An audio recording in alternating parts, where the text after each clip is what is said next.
दोस्तों, यूक्रेन रूस के युद्ध के बाद तेल की कीमतें जितनी तेजी से बढ़ी हैं, उसे देखकर क्या आपके मन में सवाल आया है कि अगर भारत में भी तेल निकलता तो शायद आज हमें तेल की इतनी कीमतें नहीं चुकानी पड़ती। इसके साथ हम भी तेल निर्यातक देशों की तरह अपने खजाने भर रहे होते, लेकिन भारत के साथ ऐसा नहीं। हम अपनी जरूरत का 80% तेल आयात करते हैं, जो हमारी अर्थव्यवस्था का बहुत बड़ा भाग है। वहीं बाकी का 20% हम अपने यहीं से निकालते हैं। लेकिन दोस्तों, क्या आपने कभी सोचा है कि जब भारत 20% तेल खुद के यहीं से निकालता है तो इसका मतलब यहाँ भी तेल का भंडार है। तो फिर भारत उन कुएं को काम में क्यों नहीं लेता है? वो क्यों इन तेल भंडारों के प्रोडक्शन पर ध्यान नहीं देता है और वो अपनी विदेशी मुद्रा का ज्यादातर भंडार तेल पर ही खर्च कर देता है? तो चलिए दोस्तों, इस बारे में हम आपको बताते हैं कि भारत आखिर क्यों अपने तेल के भंडार से तेल नहीं निकालता है, वो क्यों दूसरे देशों से इसे खरीदता है। तो इस वीडियो को आप अंत तक जरूर देखिएगा। दोस्तों, तेल की कीमतें हमेशा सुर्खियों में बनी रहती हैं। आए दिन किन्हीं वजहों के चलते इसकी कीमतों में बढ़ोतरी हो ही जाती है। वहीं अब यूक्रेन और रूस के युद्ध के बाद तो इसे लेकर विश्व स्तर पर मामला और ज्यादा गर्मा गया है। इन सब के बीच भारत में जहां लगातार तेल का आयात बढ़ रहा है, वहीं यहाँ कुछ सालों से तेल के उत्पादन में गिरावट की खबरें भी आ रही है। अगर आंकड़ों की बात करें तो वित्त वर्ष 2021-22 के दौरान भारत में कच्चे तेल का उत्पादन लगभग 3% तक गिर गया है, जबकि साल 2017-18 में करीब 357 लाख टन का उत्पादन किया गया था। वहीं साल 2018-19 में गिरकर 342 लाख टन पर पहुंच गया। साल 2019-20 में ये और कम हो गया और कुल उत्पादन 322 लाख टन तक पहुंच गया। इसके बाद भी उत्पादन गिरता गया और साल 2021-22 में 296 लाख टन ही रह गया, जो काफी कम था। ये गिरावट ऐसे समय में आई थी जब वित्त वर्ष के दौरान पेट्रोल और डीजल के दाम 7वें आसमान पर हैं। देश के अधिकतर शहरों में पेट्रोल और डीजल के दाम 100 रुपए के पार पहुंच चुके हैं, जबकि भारत सरकार ने इस गिरावट को देखते हुए साल 2021-22 में लगभग 336 लाख टन उत्पादन करने का लक्ष्य रखा था। लेकिन हम ये आंकड़ा पूरा नहीं कर पाए और लगभग 12% तक उत्पादन कम हुआ।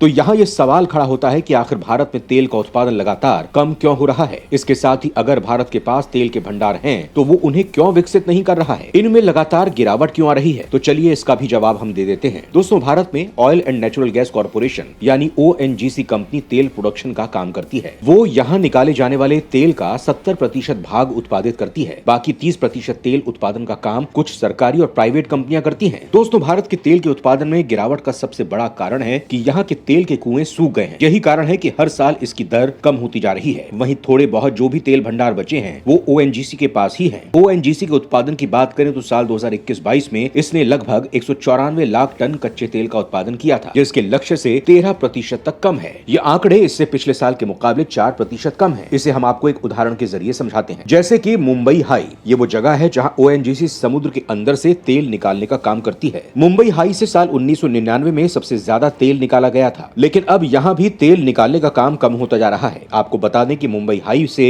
ONGC करीब 75% तेल निकालती है, लेकिन अब उसके उत्पादन में लगातार कमी आती जा रही है, जिसे लेकर पेट्रोलियम मंत्रालय ने ONGC से देश के सबसे बड़े तेल एवं गैस उत्पादक क्षेत्र मुंबई हाई और बसई में 60% हिस्सेदारी के साथ परिचालन नियंत्रण विदेशी कंपनियों को देने को कहा है। पेट्रोलियम प्राकृतिक गैस मंत्रालय में अतिरिक्त सचिव अमरनाथ ने ONGC के चेयरमैन और प्रबंध निदेशक सुभाष कुमार को पत्र लिखकर कहा कि सार्वजनिक क्षेत्र की कंपनी के अंतर्गत आने वाले मुंबई हाई और बसई और सैटेलाइट B और S अपतटीय संपत्तियों से उत्पादन कम है। ऐसे में अंतर्राष्ट्रीय भागीदारों को आमंत्रित किया जाना चाहिए और उन्हें 60% भागीदारी और परिचालन नियंत्रण दिया जाना चाहिए। ये दूसरा मौका है दोस्तों जब नाथ ने आधिकारिक पत्र लिखा है, जिसमें कंपनी के कमजोर प्रदर्शन के बारे में बताया गया है। वो लंबे समय से ONGC के निदेशक मंडल में सरकार द्वारा नामित निदेशक हैं और प्रबंधन का हिस्सा भी हैं। वहीं भारत में तेल के उत्पादन में कमी का दूसरा कारण निवेश बताया जा रहा है, यानी कि यहाँ तेल को लेकर ज्यादा निवेश नहीं किया जाता, यानी कि तेल को लेकर निवेशक ज्यादा उत्साहित नहीं है। तो क्या भारत की जमीन में तेल नहीं है या फिर इस तेल को खोजने की कोशिश ही नहीं की जा रही है? तो दोस्तों, बता दें, ऐसा नहीं है। भारत में जहाँ भी तेल खोजने की बात कही गई है, वहाँ मात्र 22% जगहों को ही एक्सप्लोर किया गया है। इसके साथ ही भारत सरकार ने करीब 450 ऐसी जगहों के बारे में तेल कंपनी को बताया है जहाँ तेल के भंडार पाए गए हैं, लेकिन इन 450 में से मात्र 30 जगहों से ही तेल निकाला जा रहा है। इतनी कम जगहों पर तेल निकालने की कोशिश करने के पीछे सबसे बड़ा कारण है तेल निकालने के प्रोसेस में होने वाला खर्च। दोस्तों, सरकार के जहां भी तेल के भंडार हैं, चाहे वो जमीन पर हो या समुद्र में, वहां की रिपोर्ट तेल कंपनियों को दे दी है। तेल कंपनियों को इसकी रीफिलिंग का काम खुद के खर्चे पर ही करना होता है। वहीं ये खर्चा काफी बड़े बजट में होता है। इसके साथ ही अगर ये कंपनी वहां अपना पैसा लगा भी दे, तो इसके साथ ये सिक्योरिटी भी नहीं होती कि वहां तेल निकलेगा भी या नहीं, और अगर निकलेगा तो कितना होगा, ये भी पता नहीं होता है। ऐसे कंपनी अपना इन्वेस्ट करने से पहले सोचने पर मजबूर हो जाती है और वो कई बार इन्वेस्ट नहीं करती हैं। इसके अलावा तेल कंपनियों के तेल उत्पादन के मामले में पीछे हटने का कारण यहाँ का पेपर वर्क भी है। दोस्तों, भारत में जब कोई कंपनी जो विदेशी है उसे यहाँ प्रोडक्शन शुरू करने को लेकर काफी सारे पेपर वर्क से गुजरना पड़ता है, जिसके कारण वो इसे झंझट मानते हैं और इसमें हाथ डालने से बचते हैं। इसके साथ ही अगर देश की कंपनियों की बात करें तो जैसे ओएनजीसी के पास साल 2014 तक 10,799 करोड़ रुपए थे, लेकिन तब सरकार ने हिंदुस्तान पेट्रोलियम कॉर्पोरेशन को ओएनजीसी को बेच दिया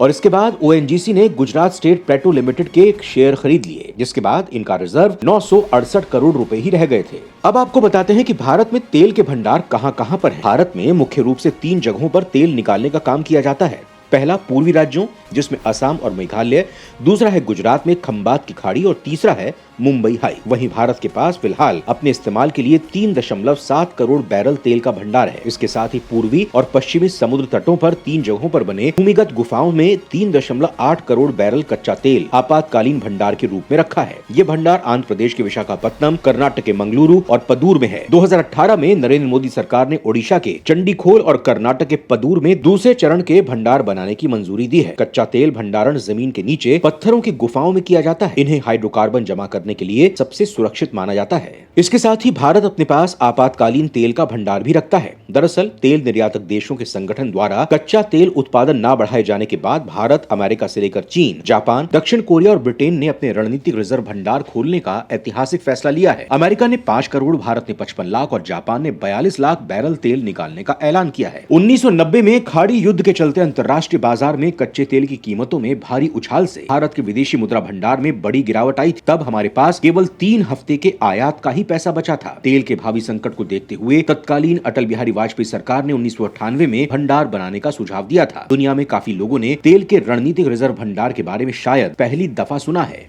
अंतर्राष्ट्रीय ऊर्जा कार्यक्रम पर समझौते के अनुसार कम से कम 90 दिनों के तेल आयात के बराबर आपातकालीन तेल का स्टॉक रखना प्रत्येक IAEA सदस्य देश का दायित्व है। वर्ष 2020 में कच्चे तेल की कीमतों में गिरावट के मद्देनजर भारत ने अपना रणनीतिक भंडार बढ़ाया था।